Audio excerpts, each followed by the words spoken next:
রাজেশকে জব্দ করে রোশনাইকে ফিরিয়ে নিয়ে যাচ্ছে আরণ্যক। সম্পূর্ণ জানতে দেখতে থাকো। গল্পের শুরুতেই দেখা যায় রোশনাই খুব বিরক্ত হতে থাকে। রাজেশ ভাই পাশের সিটে বসায় আরও বেশি করে বিরক্ত লাগছে রোশনাইয়ের। রোশনাই তখন বলে, দেখুন আপনি কিন্তু বড্ড বেশি বাড়াবাড়ি করছেন, এবারে কিন্তু আমি সবাইকে ডাক দেব, সেটা আপনার জন্য খুব একটা ভালো হবে না। আর তখনই রাজেশ ভাই বলে, আমি কি করব আর কি করব না সেটা কি তুমি আমায় বলে দেবে রোশনাই? রোশনাই, তুমি আমাকে অনেক জ্বালিয়েছো। এই প্রথমবার আমি এত খারাপ পরিস্থিতিতে পড়েছিলাম শুধুমাত্র তোমার মতন একটা মেয়ের জন্য।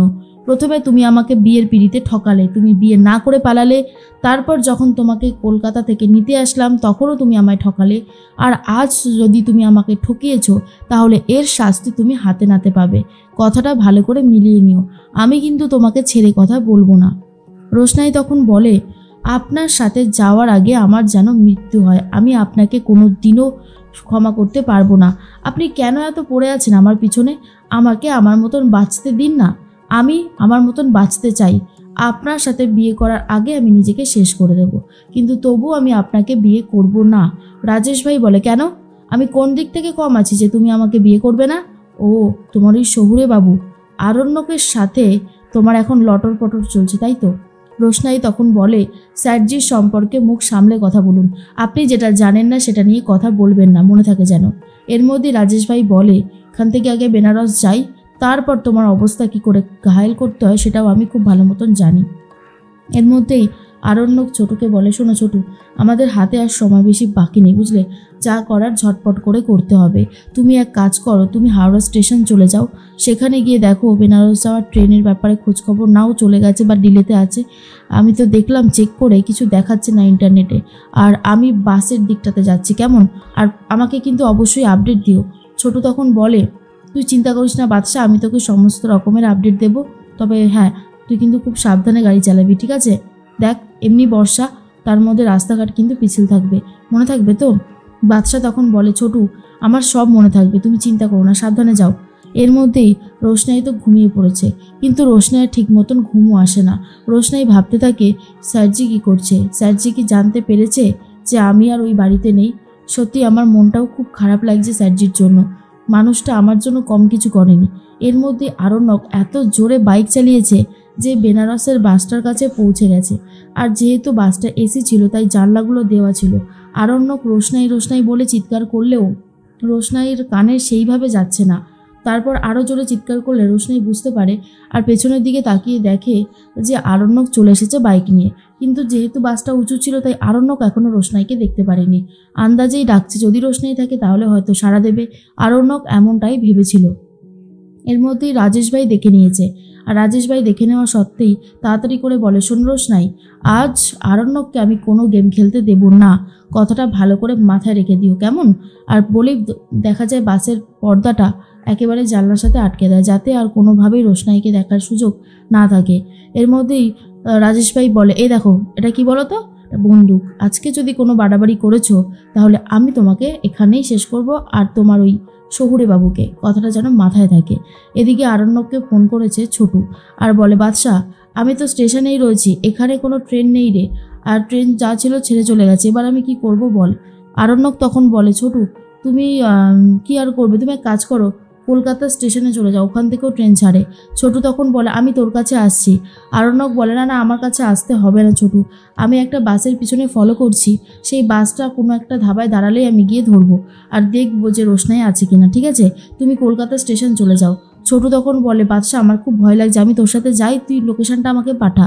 তখন আরণ্যক বলে, একই জায়গায় দুজন গিয়ে কি হবে ছোটু, তোমাকে যেটা বললাম তুমি শুধু সেটাই করো। ছোটু তখন বলে, ঠিক আছে তুই যা বলছিস তাই করছি। এর মধ্যেই বাসের স্টপেজ আসে আর বলে, বাস এখানে 10-15 মিনিট দাঁড়াবে, খাওয়া দাওয়া বাথরুম সব কিছু সেরে নিন। এর মধ্যেই রাজেশ ভাই বারবার করে রোশনাইকে সাবধান করে বলে, খবরদার চালাকি করার চেষ্টা করবে না, তাহলে ফল ভালো হবে না। আরণ্যক অনেকটা পিছনে পড়ে গেছে, বাইকটা জোরে চালিয়ে নিয়ে আসছে।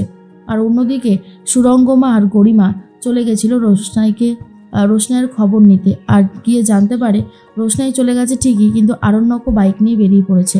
গরিমা তখন বলে, এটা কি করে হতে পারে, আমি তো নিজের কানকেই বিশ্বাস করতে পারছি না।